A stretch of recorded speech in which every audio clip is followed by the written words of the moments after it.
할렐루야. 1월 5일 손잡는 교회 아침밥상 시작하겠습니다. 오늘도 새날을 허락하신 우리 주님께서 이 말씀을 통하여 우리에게 찾아오시고 소망 가운데 오늘을 살 수 있는 새 힘을 다 주신 줄 믿습니다. 오늘 마태복음 3장 1절에서 12절까지 말씀을 영상으로 보시고 묵상 이어서 나누겠습니다. 제3장. 그때 세례 요한이 이르러 유대 광야에서 전파하여 말하되 회개하라, 천국이 가까이 왔느니라. 그는 선지자 이사야를 통하여 말씀하신 자라. 광야에 외치는 자의 소리가 있어 이르되 너희는 주의 길을 준비하라, 그가 오실 길을 곧게 하라. 이 요한은 낙탈털 옷을 입고 허리에 가죽띠를 띠고 음식은 메뚜기와 석청이었더라. 이때 예루살렘과 온 유대와 요단강 사방에서 다 그에게 나와 자기들의 죄를 자복하고 요단강에서 그에게 세례를 받더니 요한이 많은 바리새인들과 사두개인들이 세례 베푸는 데로 오는 것을 보고 독사의 자식들아, 누가 너희를 가르쳐 임박한 진노를 피하라 하더냐. 그러므로 회개에 합당한 열매를 맺고 속으로 아브라함이 우리 조상이라고 생각하지 말라. 내가 너희에게 이르노니 하나님이 능히 이 돌들로도 아브라함의 자손이 되게 하시리라. 이미 도끼가 나무 뿌리에 놓였으니 좋은 열매를 맺지 아니하는 나무마다 찍혀 불에 던져지리라. 나는 너희로 회개하게 하기 위하여 물로 세례를 베풀거니와 내 뒤에 오시는 이는 나보다 능력이 많으시니 나는 그의 신을 들기도 감당하지 못하겠노라. 그는 성령과 불로 너희에게 세례를 베푸실 것이요 손에 키를 들고 자기의 타작마당을 정하게 하사 알곡은 모아 곳간에 들이고 쭉정이는 꺼지지 않는 불에 태우시리라. 우리의 삶에는 준비할 것이 참 많이 있습니다. 저 같은 경우도 설교 준비가 가장 많으면서 중요하고요. 어떤 분들은 음식 준비, 외출 준비, 시합 준비, 시험 준비, 취업 준비 등 다양한 범위 안에서 준비를 하고 주어진 일들을 하는 경우들이 있습니다. 만약에 준비가 되지 않는다면 그 사람은 성의가 없는 사람이 되고 중요한 일에 쓰임을 받지 못하게 됩니다. 그래서 준비하는 것은 우리의 삶을 빗대어 말한다면 중요한 과정입니다.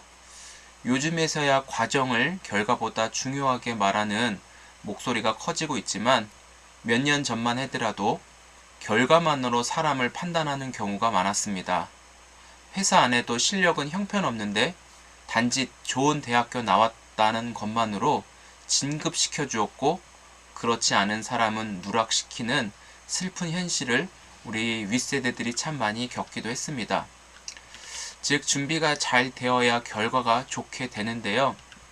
오늘 본문 3절에 보니까 광야에 외치는 자의 소리가 있어 이르되 너희는 주의 길을 준비하라, 그가 오실 길을 곧게 하라, 이렇게 말씀하고 있습니다. 이 말은 세례 요한이 광야에서 외친 소리인데요. 2절 말씀으로 올라가 보시면 회개하라, 천국이 가까이 왔느니라 말씀과 연결되어서 보아야 합니다. 이 말이 광야에서 외쳐졌다는 소리죠. 여러분, 광야하면 무엇이 떠오릅니까? 광야는 어떤 곳인가요? 가도 가도 끝이 없는 곳이고 열심히 달려갔는데 거기가 거기 같은 그런 곳입니다. 쉽게 말씀드리면 하나님만을 의존해야지 살아갈 수 있는 곳이 바로 광야입니다. 그러기 위해서 예수님보다 6개월 먼저 태어난 세례 요한이 이 광야에서 말씀을 외치며 사람들에게 말씀이 들리도록 사역을 했습니다.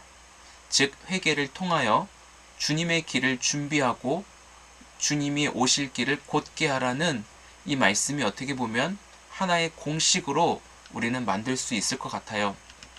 5절에 보니까 요한의 외침이 들려집니다. 소문에 소문이 전해졌을까요?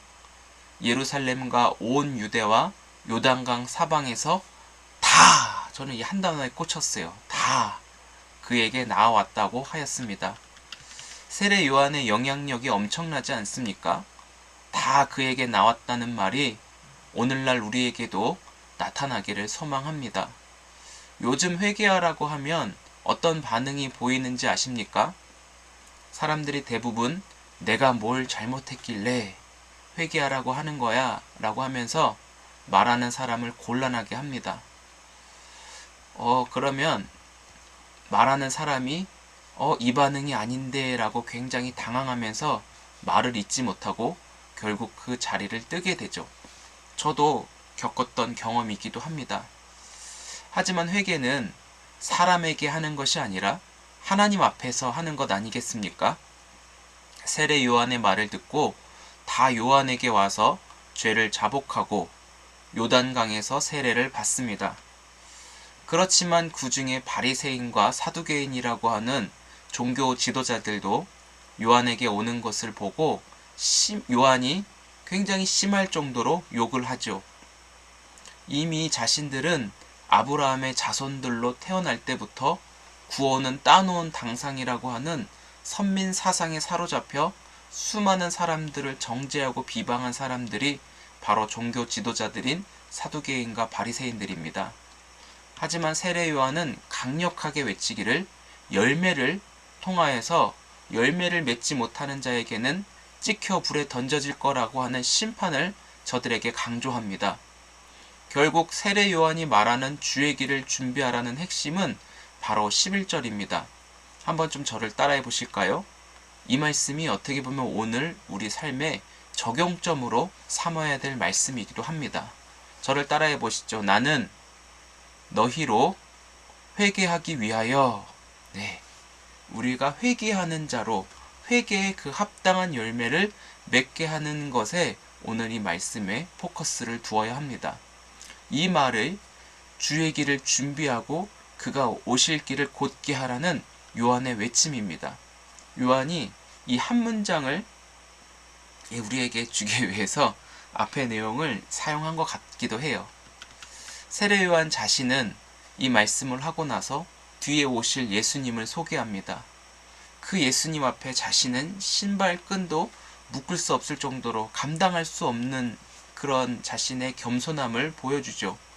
예수님이 능력이 많으시고 성령과 불로 세례를 베푸셔서 알곡과 쭉정이의 열매가 예수님의 손에 있다는 것을 알려주며 오늘 말씀을 마쳐지게 됩니다. 사랑하는 성도 여러분, 우리는 오늘을 살아가면서 준비된 인생을 살아갑니다. 우리가 준비한 만큼 그만큼의 꽃을 피운다고 해도 과언이 아니겠죠. 그러나 세례 요한이 말하는 주의 길이 우리 삶 가운데 준비가 되었는가 스스로에게 물어보시기 바랍니다. 광야 같은 우리의 삶의 터전에 회개하라, 천국이 가까이 왔다는 주님의 음성이 여러분 귀에 들려졌습니까? 분주하고 바쁜 일상 속에서 하나님이 내 개인의 문제만을 해결해 주시고 나머지는 내가 스스로 살기를 원하는 사람이 아닌가? 한번 우리 자신을 점검해 보십시다. 회개하라는 말은 돌이킴입니다. 하나님 앞으로 나아갈 수 없는 자에게 예수님의 말씀을 통하여 하나님 앞으로 한 걸음 한 걸음 하나님께로 향하여 나아가는 축복의 첫 걸음입니다. 이게 바로 선물이죠. 은혜이지요. 감사의 고백이죠. 저 여러분들이 오늘을 살아가면서 내가 얼마나 이기적이었는가, 나밖에 모르는 사람은 아니었는가, 우리 자신 또한 점검해 보십시다. 예수를 믿음으로 천국에 간다는 공식을 가지고 지옥에 가기 싫으니까 종교 생활을 하지는 않았는가, 주일에 한번 예배 드려 준다는 것으로 모든 것을 퉁치진 않았는가. 우리가 한번 우리의 신앙을 점검해 보아야 합니다. 우리 오늘부터 11절에 회개하기 위하여 말씀 듣고 주님께로 돌이켜서 새로운 그리스도인으로 다시 태어나면 좋겠습니다. 우리 마음을 성령으로 세례받아서 그리스도의 그 새 마음, 예수님의 마음으로 채워져 우리에게 전해주시는 하나님의 모든 말씀을 기쁘게 받고 말씀대로 살아가는 알곡이 되어 주님을 맞이하는 복된 하루 되시기를 주님의 이름으로 축복드립니다. 기도하겠습니다. 하나님, 이 시대에 우리가 세례 요한의 말씀을 다시 한번 듣고 하나님 말씀으로 우리의 시선과 마음을 돌이킬 수 있는 회개의 사람 되기 원합니다. 회개할 수 없는 교만함이 우리 안에 가득할 때 성령님 도와주셔서 예수님의 그 십자가의 은혜로 우리를 겸손케 하시고 낮아지게 하시고 하나님의 그 크신 사랑받아 우리가 회개하며 천국을 맞이하며 주의 길을 이 땅 가운데 낼 수 있는 자가 되기를 소망합니다. 주님 도와주옵소서. 오늘도 회개하는 가운데 주님이 우리 가운데 오셔서 나를 변화시키시고 나도 세례 요한처럼 주님의 오실 길을 외치며 천국을 선포하는 하나님의 자녀로 승리할 수 있도록 축복하여 주옵소서. 감사드리옵고 예수님의 이름으로 기도드립니다. 아멘. 감사합니다. 오늘도 복된 하루 되시고 회개하며 주님의 주시는 그 세례의 축복과 나를 통하여 주님이 오실 그 길이 열려지기를 소망합니다. 우리 내일 뵙겠습니다.